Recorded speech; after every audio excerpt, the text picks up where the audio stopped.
ഒരുത്തൻ്റെ ഉപദേശം കേട്ട് പിടിയെന്ന് ഓരോന്ന് തുറന്നു ചോദിച്ചത് വലിയ തെറ്റായിപ്പോയി.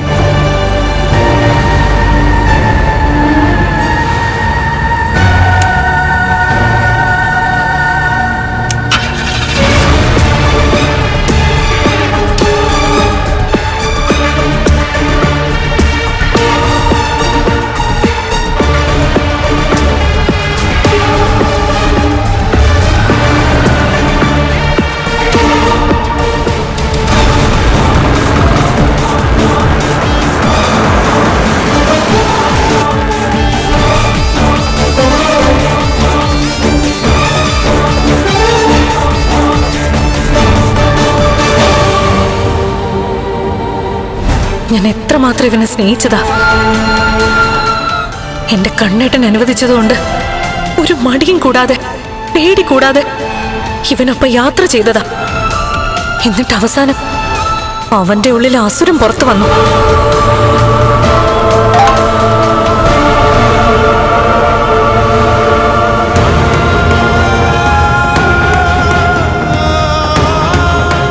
എന്തായടാ പുല്ലേ, നീ പോള പുല്ലേ.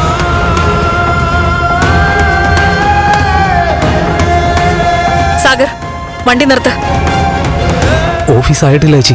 ആ വണ്ടി നിർത്താനല്ലേ നിന്നോട് പറഞ്ഞേ?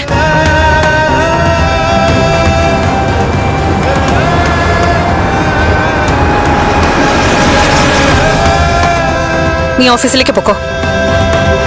ഞാൻ ഇവിടുന്ന് എങ്ങനെയെങ്കിലും ഓഫീസിലേക്ക് പൊക്കോളാം. ചേച്ചി വേണ്ട ചേച്ചി.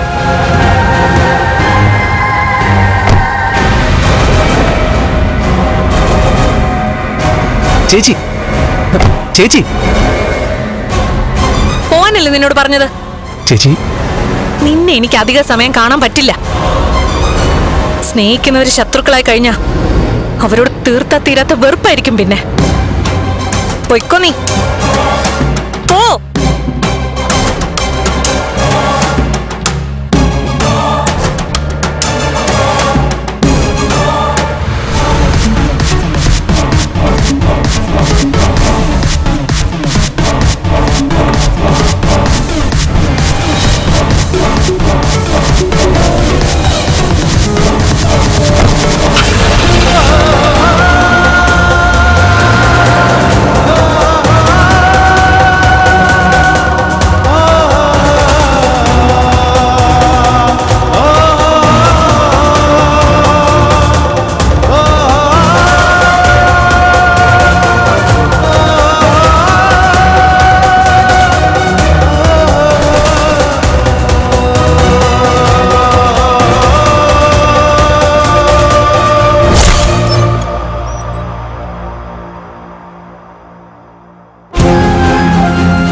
മോളോ?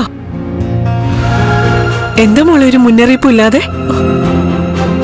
വാ.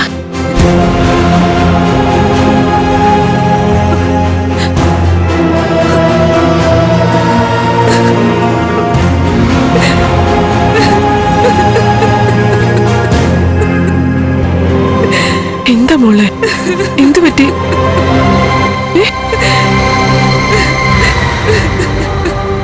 മോളെ എന്താ?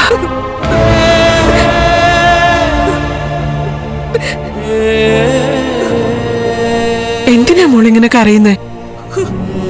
കണ്ണനുമായിട്ട് എന്തെങ്കിലും വഴക്കുണ്ടോ? അല്ലെങ്കിൽ മോളെ അവിടെ ആരെങ്കിലും എന്തെങ്കിലും പറഞ്ഞോ? ഇല്ലമ്മ, കണ്ണേട്ടൻ്റെ ഒരു നോട്ടം കൊണ്ട് പോലും എന്നെ വേദനിപ്പിക്കാറില്ല. ഈ കഴിഞ്ഞ ദിവസം കുറച്ച് വൈകിയായിരുന്നു. അന്നേരം മാത്രം എന്നെ വഴക്ക് പറഞ്ഞത്. ഫോൺ എടുക്കാത്തതിന് എന്നോട് മുഖം കറുത്ത് സംസാരിച്ചത്, എന്നോട് പിണങ്ങിയത്. പിന്നെ എന്താ മോൾക്ക് പറ്റിയത്? ഒന്നുമില്ലമ്മ. ഈ ആളുകൾ പലരും പെൺകുട്ടികളുമായി സൗഹൃദം കൂടുന്നത് മറ്റു പലതിനും വേണ്ടിട്ട്. അമ്മ കല്യാണത്തിന് മുൻപും അതിനു ശേഷമൊക്കെ ഒരുപാട് തവണ പറഞ്ഞിട്ടുണ്ട്, കണ്ണേട്ടനെ കല്യാണം കഴിച്ചതോടെ എന്റെ ഭാവി പോയെന്ന്.